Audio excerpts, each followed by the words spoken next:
tugaruke muri Matayo igice cya 16 ngoma turangirize kuri ijambo amajambo yakurikiyeho kuva ku murongo wa 18 nanje ndakubwira yuko uri Petero aho ni muri Matayo 16 murongo 18 kandi kuri urwo rutare nzohubaka kwishengero ryanje kandi amarembo y'ikuzimu ntazorishobora umviriza nzoguha imfunguruzo z'ubwami bwo mu ijuru kandi ico uzohambira mu isi kizoba gihambiriwe mu ijuru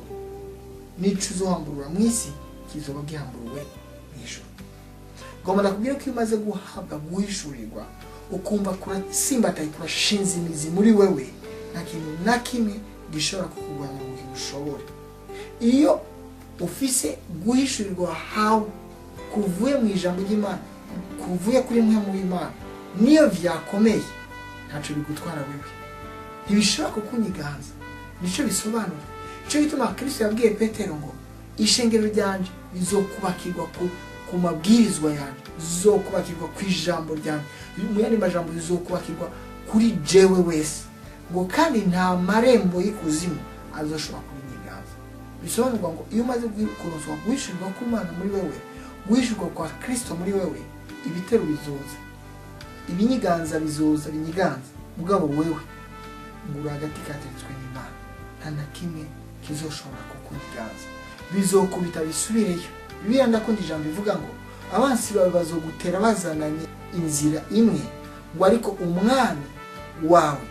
uguhishurira ukurongora ukwitwarika wazobasuya nayo abacishije mu nzira ndwi bisobanurwa rero ngo iyo umaze kuba uw'Imana ukagira ko guhishurwa ku Mana muri wewe ushimikiye kuri iri jambo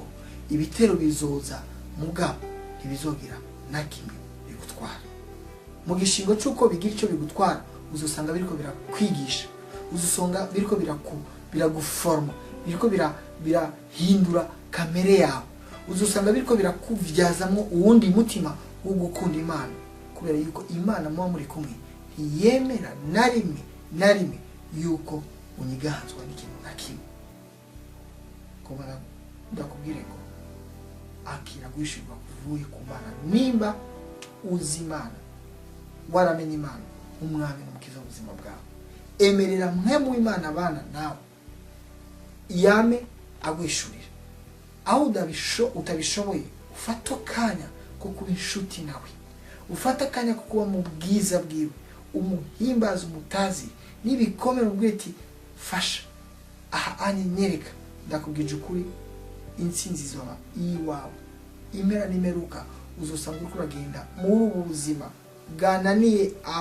abanyabwenge bwananiye abantu bose wewe uri kurabugendera hejuru atari ukuri igitangaza ahubwo ari uko hawe wishirirwa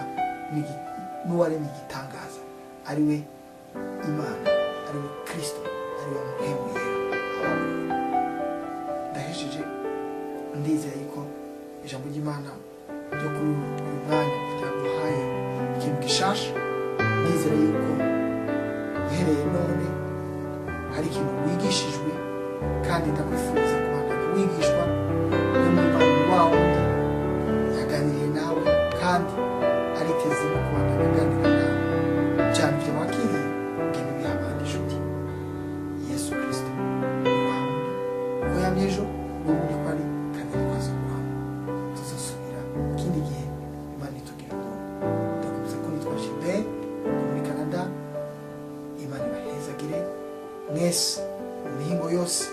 y'ubuzima bw'isi